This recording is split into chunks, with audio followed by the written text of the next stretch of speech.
ఇది ఒక పిల్లదెయ్యం కథ. ఆ పిల్లదెయ్యానికి అమ్మ నాన్న ప్రేమ ఎలా ఉంటుందో తెలీదు.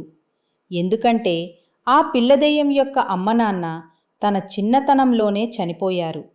అప్పటి నుండి తను ప్రతి వ్యక్తిలోనూ తన తల్లిదండ్రులను చూసుకునేది. మరి ఆ పిల్లదెయ్యం యొక్క పూర్తి కథను తెలుసుకుందాం రండి.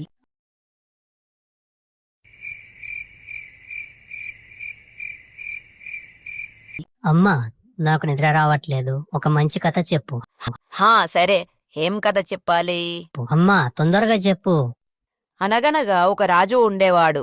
ఆ రాజు ఒక పెద్ద యుద్ధాన్ని గెలిచి తన రాజ్యాన్ని పాలిస్తున్నాడు. ఆ రాజ్యంలోని ప్రజలందరికీ ఉచిత భోజనాలు పెడుతూ వారికి కావలసిన సదుపాయాలన్నింటినీ ఉచితంగా సమకూర్చుతున్నాడు. దానితో ఆ రాజ్య ప్రజలు సోమరిపోతుల్లా తయారయ్యారు. అదే సమయంలో ఆ రాజ్యానికి పక్క రాజ్యం నుండి ఒక రాజు వచ్చాడు. అక్కడి విషయాన్ని తెలుసుకుని ఆ రాజ్యం యొక్క రాజుకు అక్కడి విషయాన్ని అర్థమయ్యేలా చెప్పి వెళ్ళిపోయాడు. ఆ కథను వింటూ మాధవ్ మెల్లిగా నిద్రలోకి జారుకున్నారు. వాళ్లను దూరం నుండి చూస్తున్న పిల్లదెయ్యం, నాకు కూడా అమ్మ నాన్న ఉంటే ఇలాగే కథలు చెప్పేవారేమో, మా అమ్మ నాన్న కూడా వాళ్ళలాగే ఉండేవారేమో అని చాలా బాధపడింది. మరుసటి రోజు ప్రొద్దున పిల్లలు ఆటలు ఆడుతుండగా పిల్లదెయ్యం చెట్టుచాటు నుండి చూస్తూ ఎలాగైనా తను కూడా వాళ్లతో కలిసి ఆటలు ఆడుదాం అని వాళ్ళ దగ్గరకు వెళ్ళింది. దెయ్యంలో ఉంది అంటే వామో, దెయ్యమే పారిపోను రోయ్. మాధవ్ వాళ్ళు పిల్లదెయ్యాన్ని చూసి అక్కడి నుండి పారిపోయారు. అది చూసి పిల్లదెయ్యం చాలా బాధపడింది. నీ పేరేంటి? నాకు తెలీదు. మీ అమ్మ నాన్న నీకు పేరు పెట్టలేరా? నాకు అమ్మ నాన్న లేరు. అయ్యో అలాగా, సరే అయితే నేను నీకు మంచి పేరు పెడతాను. ఏం పేరు పెట్టాలి? నువ్వు చూడటానికి చాలా అందంగా ఉన్నావు. నీ పేరు ఈ రోజు నుండి చిన్ను. చిన్ను, ఈ పేరు చాలా బాగుంది. పిల్లదెయ్యం తనకి మంచి స్నేహితురాలు దొరికిందని చాలా సంతోషపడింది. ఆ రోజు నుండి వాళ్ళు మంచి స్నేహితులయ్యారు. కలిసి ఆడేవారు, కలిసి పాడేవారు. ఒకరోజు పిల్లదెయ్యం బాధపడుతూ కూర్చుంది. అది చూసి అనన్య ఏమైందో తెలుసుకోవాలని అనుకుంది. చిన్ను, ఏమైంది? నువ్వు నాకు చాలా మంచి ఫ్రెండ్ అయ్యావు, కానీ నీ స్నేహితులు నన్ను చూసి పారిపోతున్నారు. అందుకే నాకు చాలా బాధగా ఉంది. నువ్వు అలా బాధపడకు. నువ్వు మంచి అమ్మాయివి అని నాకు తెలుసు. అందుకే నేను నీతో మాట్లాడుతున్నాను. వాళ్ళకు కూడా నీ గురించి తెలిసినప్పుడు వాళ్ళు కూడా నీతో ఖచ్చితంగా మాట్లాడతారులే. నువ్వు అలా బాధపడకు. అలా పిల్లదెయ్యానికి అనన్య నచ్చచెప్పింది. ఇదంతా దూరం నుండి చూస్తున్న మాధవ్, అశ్విన్ ఇలా అనుకున్నారు. మన అనాలిక ఎప్పుడు చూసినా ఆ దెయ్యంతోనే తిరుగుతుంది.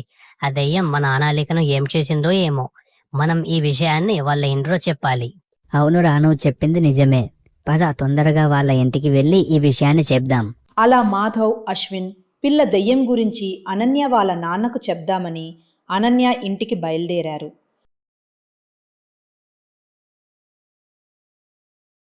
మాధవ్, ఏంటి కంగారుగా వస్తున్నారు? ఏమైంది?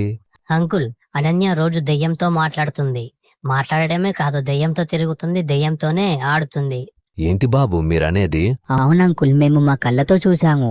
అవునా? మీరు చెప్పేది నిజమేనా? అవునంకుల్, కావాలంటే మాతో రండి, మేము చూపిస్తాం.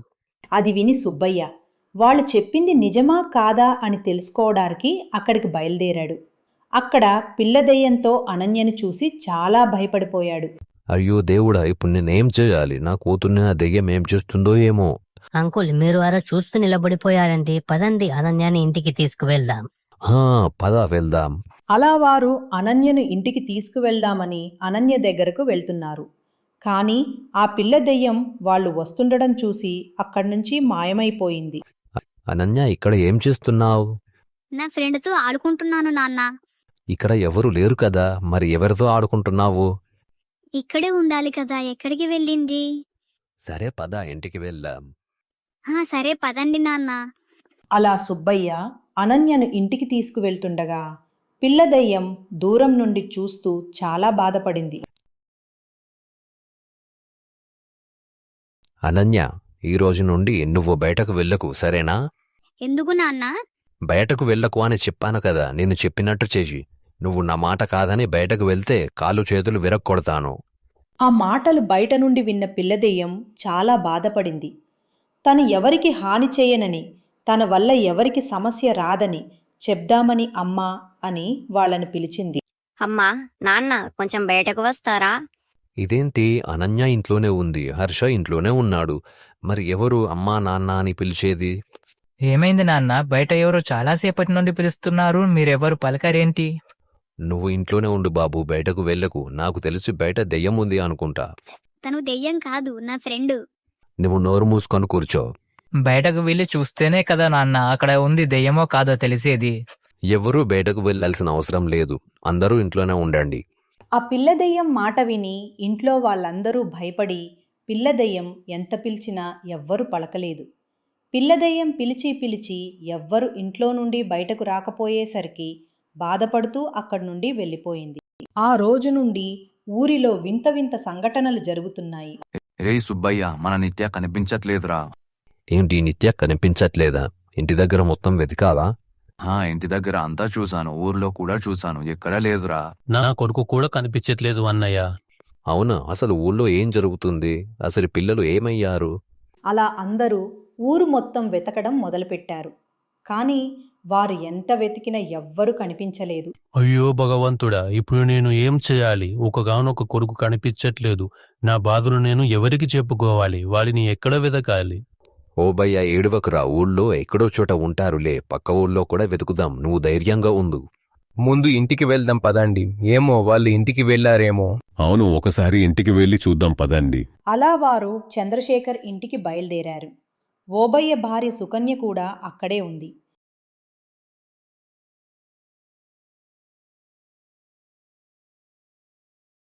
చెల్లెమ్మ, పిల్లలు ఇంటికి కూడా రాలేదా? రాలేదు అన్నయ్య, ఏమయ్యారో ఏమో, నాకు చాలా భయంగా ఉంది అన్నయ్య. చెల్లెమ్మ, భయపడకుండా ధైర్యంగా ఉండండి. పిల్లలు ఎక్కడ ఉన్నా మేము తీసుకువస్తాము. ఇంతకు అనన్య మాధవ్ ఎక్కడా కనిపించట్లేదు? వారు ఆడుకోవటానికి బయటకు వెళ్లారండి. సుమిత్ర, నీకు బుద్ధుందా? మన ఊర్లో పరిస్థితులు అంతగా బాగాలేవు, పిల్లల్ని అలా ఎలా బయటకు పంపించావు? నేను నీకు చెప్పాను కదా అనన్యాని బయటకు పంపించకు అని. నన్ను క్షమించండి, వాళ్ళు ఇంటి దగ్గరే ఆడుకుంటాను అన్నారు, అందుకే సరే అని పంపించానండి. రేయ్ కృష్ణకాంత్, మీరిక్కడే ఉండండిరా, నేను పిల్లల్ని తీసుకుని వస్తాను.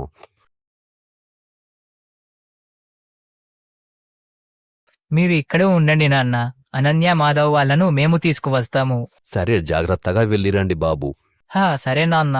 అలా విజయ్, హర్ష కంగారు కంగారుగా పిల్లలను తీసుకురావటానికి బయలుదేరారు.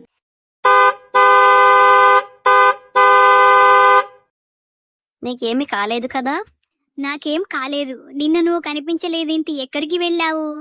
నేను నీతో ఉండటం మీ అమ్మ నాన్నకు నచ్చట్లేదు కదా, అందుకే నీకు దూరంగా ఉంటున్నాను. నీ గురించి తెలిస్తే మా అమ్మా నాన్న కూడా నిన్ను కన్న కూతుర్లా చూసుకుంటారు. అవునా? నన్ను మీ ఇంట్లోకి రానిస్తారా? ఖచ్చితంగా రానిస్తారు. మాధవ్, ఆదిత్య, అశ్విన్ పిల్లదెయ్యం అనన్యను కాపాడటం చూసి చాలా ఆశ్చర్యపోయారు. అంతలోనే విజయ్, హర్ష అక్కడికి వచ్చారు. ఇక్కడేం చేస్తున్నారు? అక్కడ చూడండి, అనన్య దెయ్యంతో మాట్లాడుతుంది. ఏంటి, దెయ్యంతో మాట్లాడుతుందా? దెయ్యం ఎక్కడ ఉంది? నాకు కనిపించట్లేదు. అక్కడ అనన్య ఒకతే నిలుచొని ఉంది కదా. ఏంటి, అనన్య ఒకతే ఉందా? ఇదేంటి, దెయ్యం అక్కడే ఉండాలి కదా, ఎక్కడికి వెళ్ళిపోయింది? రే మాధవ్, ఎప్పుడు జోకులు వేయటమేనా? పద ఇంటికి వెళ్దాం. అనన్య, ఇక్కడ ఏం చేస్తున్నావు? ఏం లేదు అన్నయ్య, సరదాగా మాధవ్ వాళ్ళతో ఆడుకుందామని వచ్చాను. అవునా? సరే పద ఇంటికి వెళ్దాం. అలా వారు ఇంటికి బయలుదేరారు. పిల్లదెయ్యం చెట్టు మీద నుండి వాళ్ళను చూస్తూ, నాకు కూడా అన్నయ్యలు ఉంటే నా కోసం కూడా ఇలా వెతుకుతూ వచ్చేవారు అని బాధపడి, అదిగో పిల్లలు వస్తున్నారు. అనన్య, నేను నీకు చెప్పాను కదా ఇంట్లోనే ఉండమని. చెప్పిన తర్వాత కూడా బయటకు ఎందుకు వెళ్ళావు? రేయ్ సుబ్బయ్య, వదిలేయరా, వాళ్ళు జాగ్రత్తగా ఇంటికి వచ్చారు కదా, అది చాలు మనకి. అంకుల్, అనన్యానే కారు గుద్దడానికి వచ్చింది, కానీ ఆ దెయ్యం అనన్యాను కాపాడింది. రే మాధవ్, నువ్వు నోరు మూసుకో. అసలు ఈ సమస్యలన్నీ ఆ దెయ్యం వచ్చిన తర్వాతే మొదలయ్యాయి.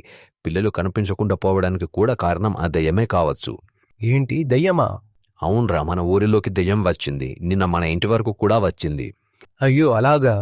నాన్న, ఆ దెయ్యం చాలా మంచిది. మీకేం తెలీదు, నువ్వు నోరు మూసుకొని కూర్చో. మరి ఇప్పుడు ఏం చేద్దాంరా? ఒక మంత్రగాడిని పిలిచి ఆ దెయ్యాన్ని ఊరు నుండి తరిమి కొట్టాలిరా. అవును, ఆ దెయ్యాన్ని ఊరు నుండి తరిమి కొట్టాలి. వారందరూ ఆ పిల్లదెయ్యాన్ని ఊరు నుంచి తరిమి కొట్టాలని ఒక భయంకరమైన మంత్రగాడి దగ్గరకు బయలుదేరారు. ఎవరు మీరు? ఇక్కడికి ఎందుకు వచ్చారు? మా పిల్లలను ఒక దెయ్యం ఎత్తుకెళ్ళింది. ఎలాగైనా ఆ దెయ్యాన్ని ఊరు నుండి తరిమి కొట్టి మా పిల్లలను కాపాడండి. అలాగా, నేను చూసుకుంటాను, మీరు వెళ్ళండి. నేను రేపు మీ ఇంటికి వస్తాను. ఇదిగోండి, ఈ పూజ సామాగ్రి రేపు తీసుకురండి. అలాగే అండి. అలా వారు వచ్చిన విషయాన్ని మంత్రగాడికి చెప్పి అక్కడి నుండి ఇంటికి బయలుదేరారు. వాళ్ళు వెళ్ళిన తర్వాత మంత్రగాడు ఇలా అనుకున్నాడు. పిల్లలని ఎత్తుకెళ్ళింది నేను కదా, మరి వీళ్ళేంటి దెయ్యం ఎత్తుకెళ్ళింది అని చెప్తున్నారు. ఏమైతేనే నింద నాపై కాకుండా ఆ దెయ్యంపై పడి మంచి పని అయ్యింది. వాళ్ళు పిల్లల గురించి ఊరు మొత్తం వెతికేలోతే ఆ పిల్లలను నా దైవానికి బలి ఇవ్వాలి. ఇంతలో చంద్రశేఖర్ వాళ్ళు నడుస్తుండగా చంద్రశేఖర్కి ఒక విషయం గుర్తుకు వచ్చింది. రే చంద్రశేఖర్, ఏమైందిరా?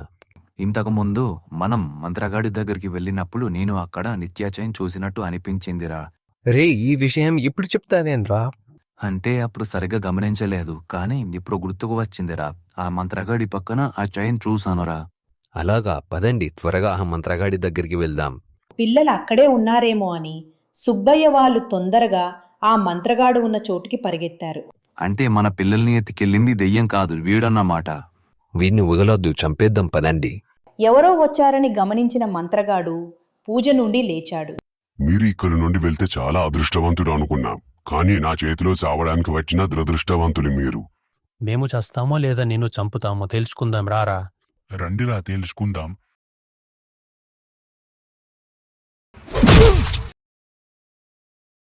రే ఓబయ్యా, నువ్వు బాగానే ఉన్నావు కదా? నాకేం కాలేదు, మీరు వెళ్ళి తొందరగా పిల్లదాన్ని కాపాడండి. నీ చావు నా చేతుల్లోనే ఉంది. అయితే రా చూద్దాం.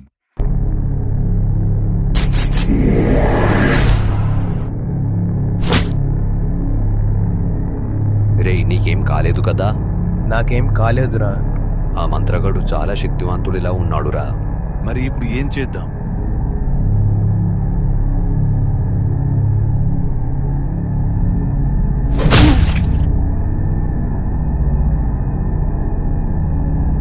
ఓ పిల్ల దెయ్యమా, నన్ను కొడతావా? శక్తివంతులే నన్ను ఏం చేయలేకపోయారు, నువ్వేం చేస్తావు? అవునా, అయితే చూసుకుందాం రా.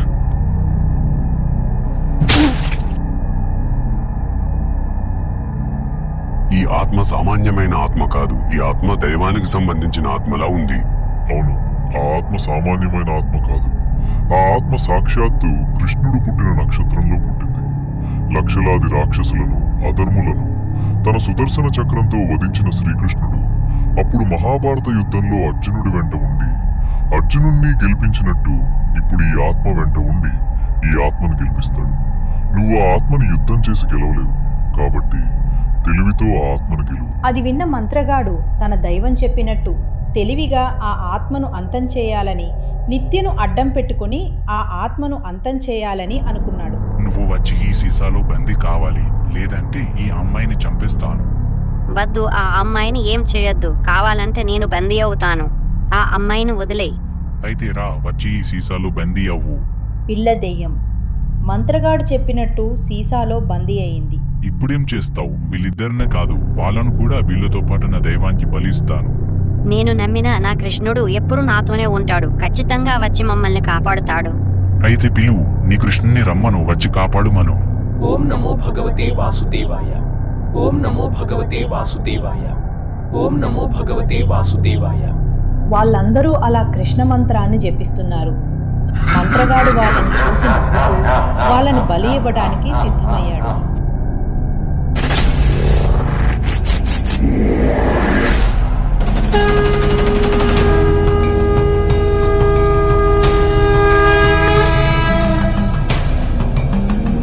కృష్ణ, ఈ అరుపుల కోసం ముల్లోకాలను నడిపించే మీరు మా కోసం వచ్చారా?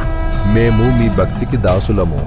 మరి భక్తుడు పిలిచినప్పుడు భగవంతుడు రావాలి కదా. నా జన్మ ధన్యమైంది ప్రభు, ఇక ఈ జన్మ చాలు నాకు. లేదు, నీకు ఒక కోరిక ఉంది. ఆ కోరిక తీరిన తర్వాత నిన్ను నాలో ఐక్యం చేసుకుంటాను. అలాగే పరమాత్మ. మరి నేను వెళ్ళి వస్తాను. అలాగే జగన్నాథ. శుభమస్తు. అలా కృష్ణుడు ఆ మంత్రగాడిని చంపి వాళ్ళని కాపాడి మాయమైపోయాడు. మరి తర్వాత ఏం జరిగిందో ఆ పిల్ల దెయ్యం కోరిక ఏంటో మనం నెక్స్ట్ వీడియోలో చూద్దాం. మరి నా నెక్స్ట్ వీడియో మీకు రావాలి అంటే నా ఛానల్ని సబ్స్క్రైబ్ చేయాలి కదా. మరి నా ఛానల్ని సబ్స్క్రైబ్ చేయడం మర్చిపోకండి ఫ్రెండ్స్. బాయ్.